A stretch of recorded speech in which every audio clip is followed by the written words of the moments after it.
Polígrafo de la Estrella de Panamá.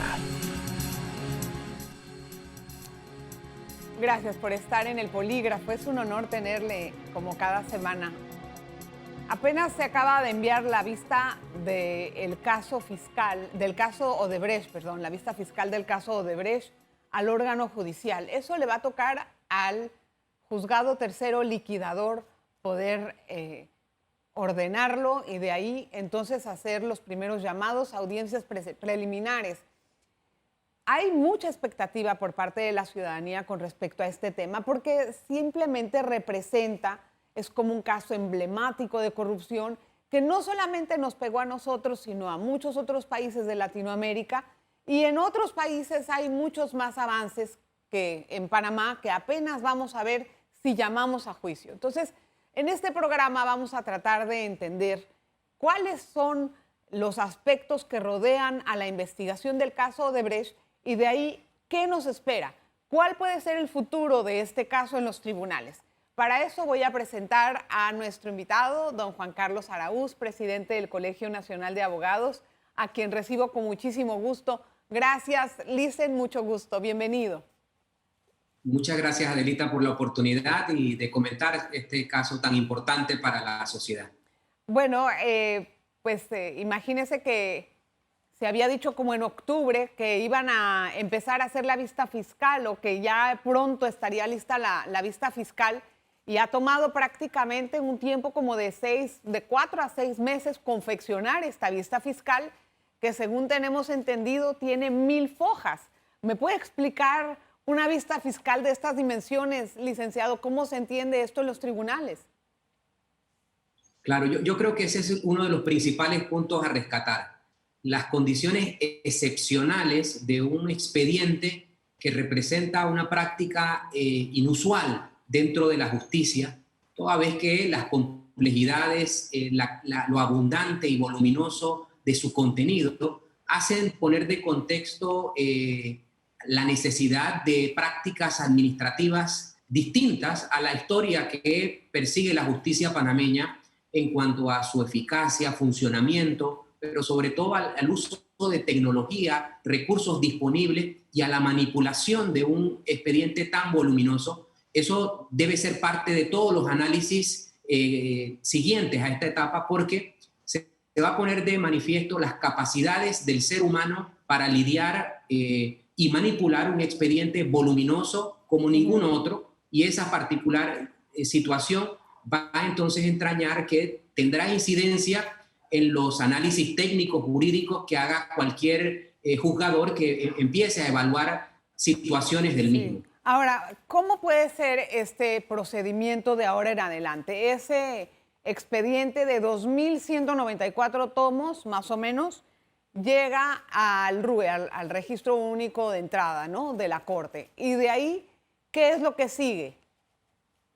Bueno, como se trata de un expediente que debe tener certeza de lo que se está entregando, el tema de verificar la foliación, es decir, el número de páginas que se compadece con cada tomo por su volumen, va a representar inclusive una auditoría particular para constatar que el órgano judicial ha recibido de forma correcta cada una de las fojas señaladas. Esa situación en el pasado con expedientes de menor volumen ha involucrado en algunos casos que el expediente sea devuelto para corregir la numeración.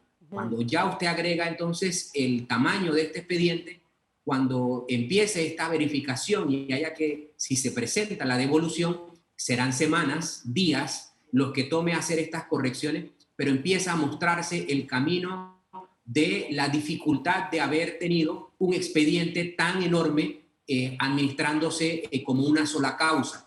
Claro. Esta situación nos lleva al punto de analizar cuál es el sistema judicial que está regulando el análisis de este expediente, y estaríamos entonces poniendo de contexto que las reglas del sistema penal inquisitivo mixto, allí también se van a colocar ciertas vacíos, lagunas, deficiencias, porque hay que comprender que ese sistema está desapareciendo de la existencia de nuestra legislación, y allí entonces se va a complementar con los temas que tienen que ser previsibles por el administrador de justicia para empezar a dar respuestas y que el sistema no se convierta en el obstáculo a cuando se producen estas respuestas. Ahora hay que tener en cuenta que en la Corte, después de que se haga todo este proceso de verificación que puede tomar meses realmente, ¿no? Porque son casi 1 millón de fojas.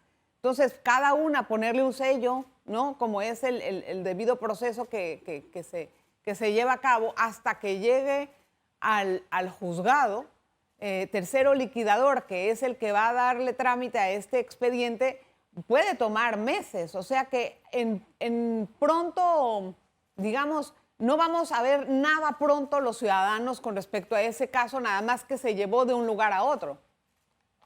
Este tema es importante porque nosotros no podríamos colocar en responsabilidad de la juez que va a recibir el expediente la presión de producir decisiones aceleradas, porque requiere obviamente un análisis diferenciado.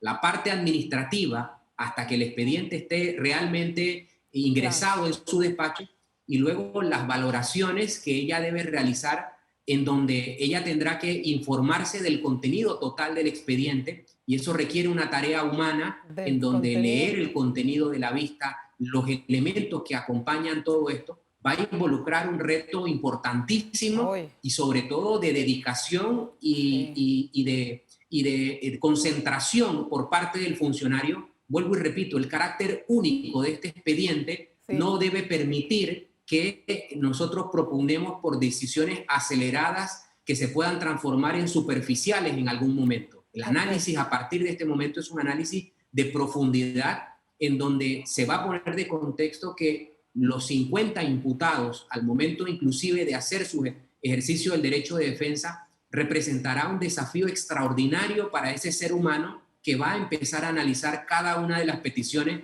que van a formar parte del debate judicial. Es decir, la sociedad, por mayor necesidad de respuesta, debe también comprender la parte operativa de la justicia para saber los límites. Y aquí surge una responsabilidad de la Corte Suprema de Justicia del acompañamiento que se le va a dar a este tribunal para permitir justamente que esa evolución de las etapas se manifieste de una forma muy asentada. Sí, y no nada más eso. Vamos a hacer una pausa, pero al regresar vamos a continuar con algunos otros aspectos que quedan pendientes también de este procedimiento.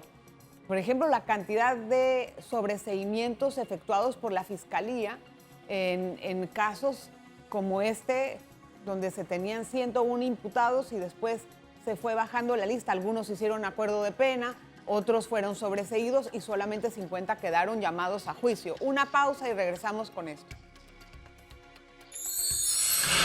Polígrafo de la Estrella de Panamá.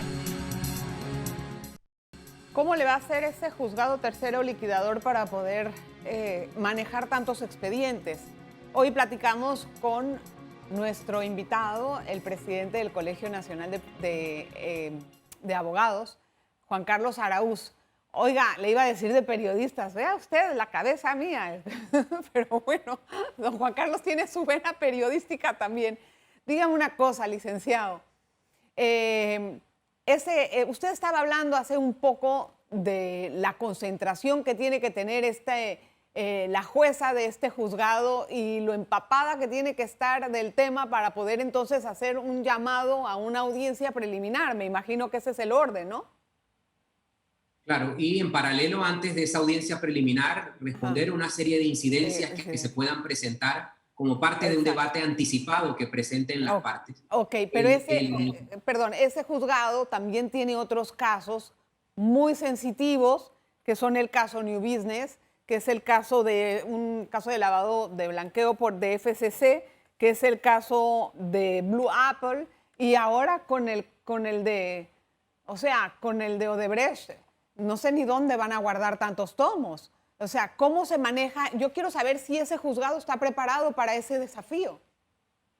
Yo tendría que asumir que nadie está preparado para lidiar con el expediente de Odebrecht. Y porque justamente se trata de que la justicia panameña no está preparada para brindar respuestas en situaciones excepcionales como el volumen o el tamaño de este expediente, que va a involucrar una complejidad inusual, es decir, desde el solo hecho de pedir copias, en donde todos los intervinientes que puedan estar interesados en obtener la copia de la vista fiscal, por ejemplo, va a producir una manipulación que requiere una logística diferente.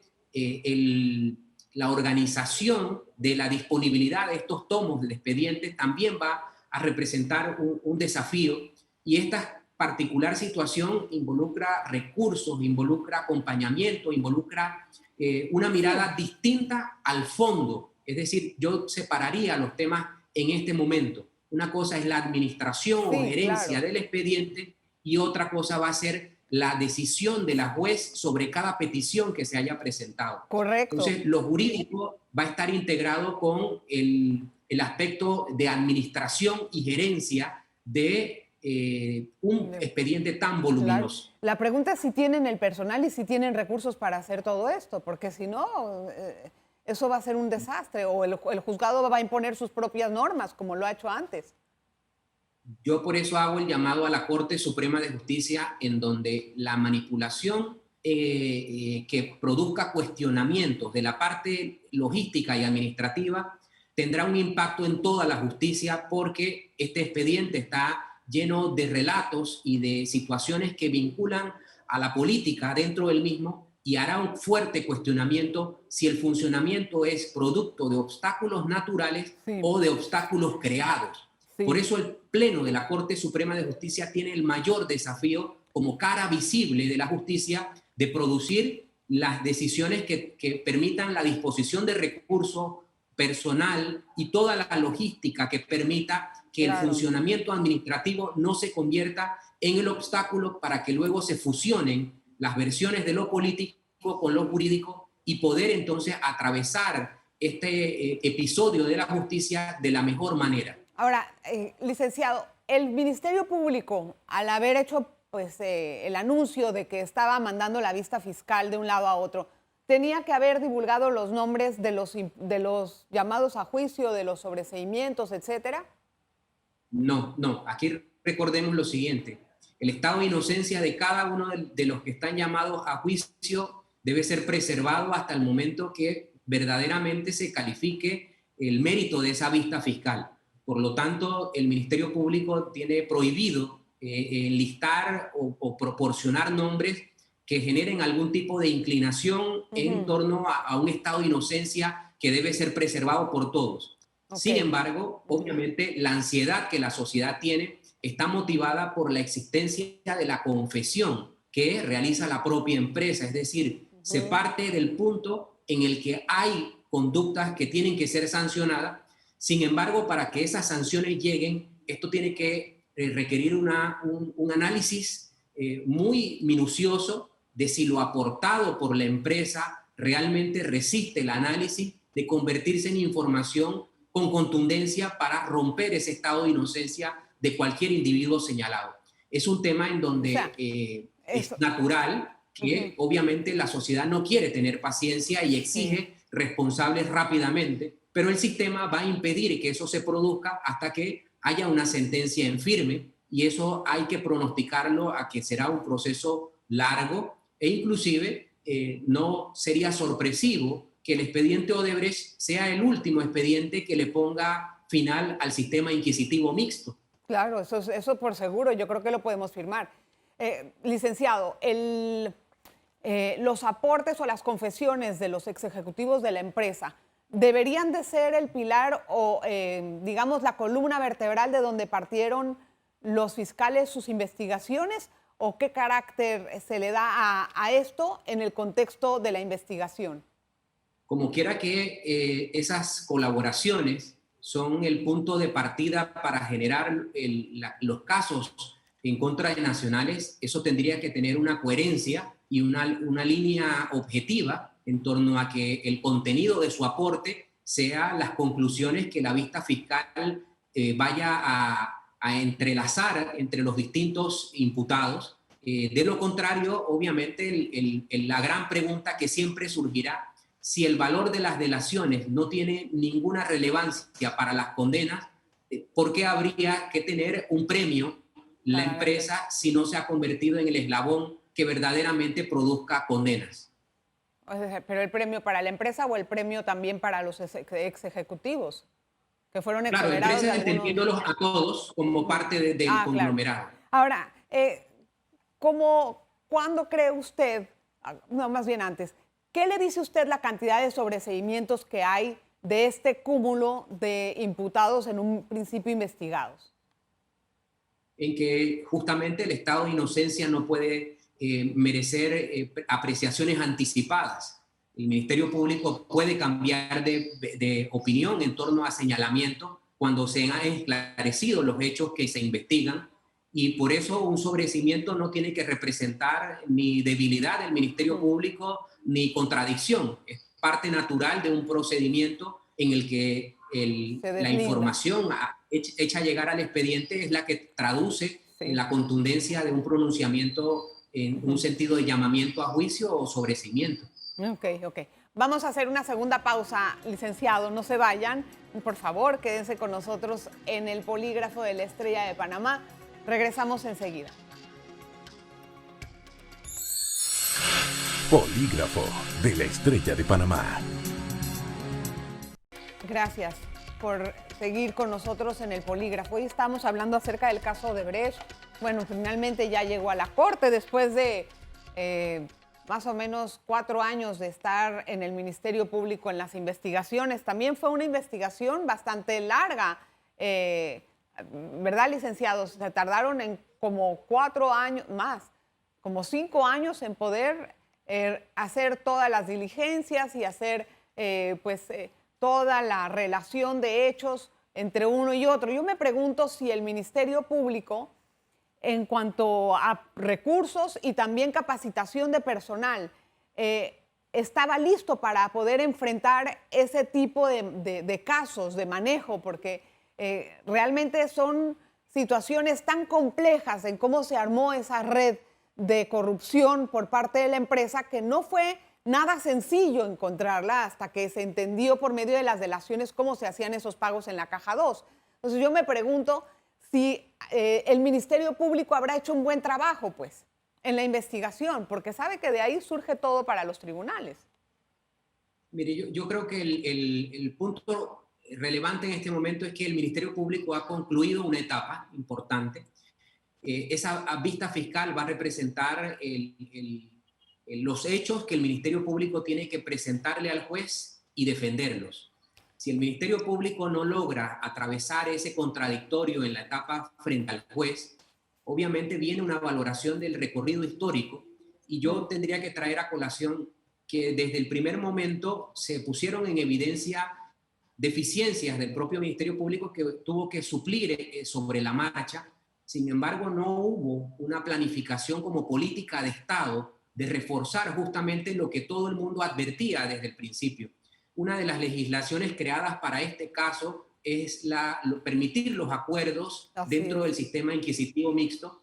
Sin embargo, de esa misma forma en la que los acuerdos fueron creados con un esfuerzo legislativo, estaría la pregunta: ¿por qué no se crearon otras herramientas para poder blindar al sistema inquisitivo mixto en defectos, por ejemplo, de todo el tema de la convocatoria, notificaciones, que se convierte en un problema a futuro, la dotación de recursos, el Instituto de Medicina Legal? ¿Por qué no se hizo? Que ¿eso qué es? ¿Falta de visión? ¿Eso es simplemente no querer hacerlo? Política. Simplemente yo creería que frente a la justicia y sus clamores de mejores días, toda la sociedad se queda sin una ruta que recorrer, y allí falta, y hay que mencionarlo, no existe liderazgo político en materia de justicia que produce entonces que uno solo reflexione cuando el caso está inmerso en obstáculos y debilidades, como simplemente reproches para las personas. Sin embargo, yo creo que en este momento ya no es un reproche de persona, es un tema de la estructura del Estado que ha simplemente permitido el abandono de la justicia, y que lo que vaya a ocurrir con el caso Odebrecht es un reproche justamente para los tres poderes del Estado, en donde advertir que el sistema inquisitivo mixto estaba plagado de defectos y que requerían su auxilio debió ser en épocas tempranas y no hoy día, cuando ya comienza el debate que debe recorrerse con neutralidad, en el que se pretenda obviamente hacer reproches o culpas. El destino la conclusión del expediente Odebrecht en cualquier sentido lo que va a exponer es cómo la justicia panameña operó en desidia durante décadas, porque es el sistema que reguló todos los procesos penales en los últimos 30 años. Sí. Y esa particular situación hace entonces reflexionar, conociendo todos los defectos de la justicia bajo el sistema inquisitivo mixto, qué ha hecho cada órgano del Estado para reclamar mejores vías de la justicia y evitar este dime que te digo del caso a caso. Exacto. Ahora, ¿usted como cuando ve una audiencia preliminar en este caso? Por lo menos una fecha. Una fecha de aquí a cuánto, no quiero que me dé el día. Yo tendría que hacer el siguiente parámetro, Adelita. De los casos de corrupción iniciados de la administración pasada, bajo la conducción de la administración pasada, hay expedientes que ya recorrieron todo desde hace años, más de 3 años, y su audiencia preliminar no se ha llevado.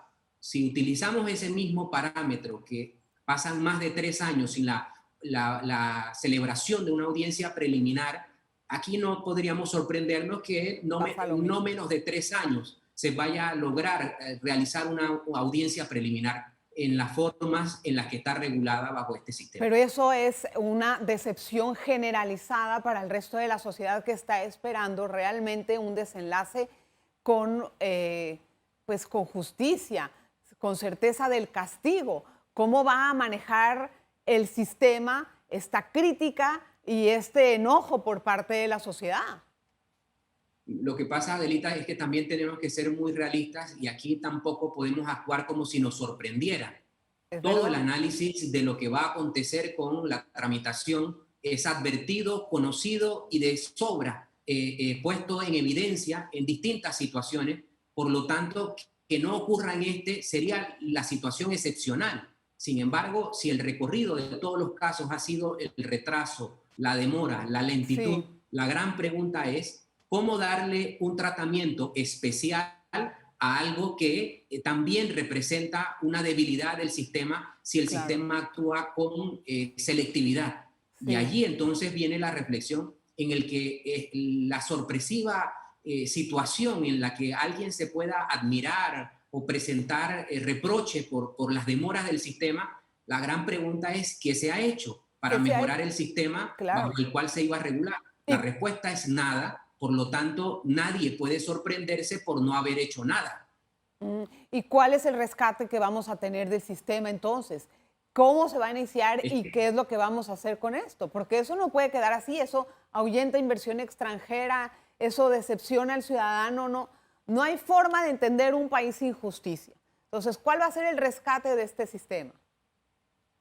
Primero, hablar francamente, primero poner en contexto las realidades. Yo no soy partidario de generar condiciones especiales para un caso. Yo soy partidario de que el sistema de justicia se va a sacar adelante es en su estructura. Y si nosotros no hablamos de la estructura del sistema, yo prefiero que un caso tenga el reproche generalizado como cierre del sistema inquisitivo mixto a que se produzca simplemente una justicia producto del clamor popular. El punto es que nosotros tenemos 2 sistemas diferenciados de funcionamiento, los del sistema penal acusatorio, que tiene un mecanismo más ágil, y los del sistema inquisitivo mixto. La pregunta es, si tenemos expedientes que han esperado audiencia durante largo tiempo, ¿por qué tendría que ser de una forma anticipada?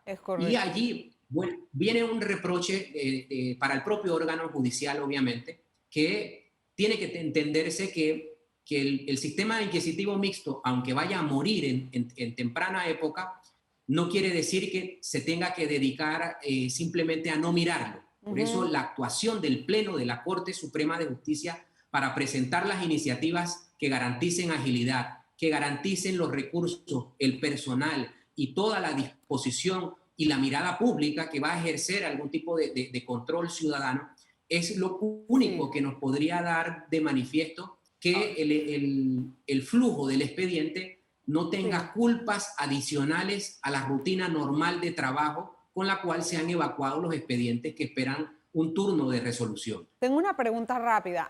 ¿Se puede llevar a cabo la audiencia preliminar o cualquiera de ellas sin la presencia de 2 imputados o de 3 o de 1? Parte de los obstáculos que el sistema inquisitivo mixto tiene es que en algún momento, inclusive los alivios que se debieron haber producido era esa figura de la ruptura procesal en donde hubiese permitido que la suerte de uno no ligue a todo, Claro. como existe en el sistema penal acusatorio. Sin embargo, en esta etapa en la que la vista fiscal es un solo expediente, va a representar que la suerte de uno representa la suerte de todos, hasta que se pueda llegar a individualizar. Entonces son obstáculos visibles que estaban allí, Adelita, que nadie puede fingir que no estaban y que nunca, de la misma manera en que se creó el acuerdo, no se creó auxilio. Claro. Gracias, don Juan Carlos Araúz, por sus explicaciones y por su ilustración. Muy amable. Gracias por estar con nosotros en el Polígrafo. Gracias a usted siempre por estar en sintonía del programa y por darnos su apoyo cada semana. Nos vemos la próxima. Polígrafo de la Estrella de Panamá.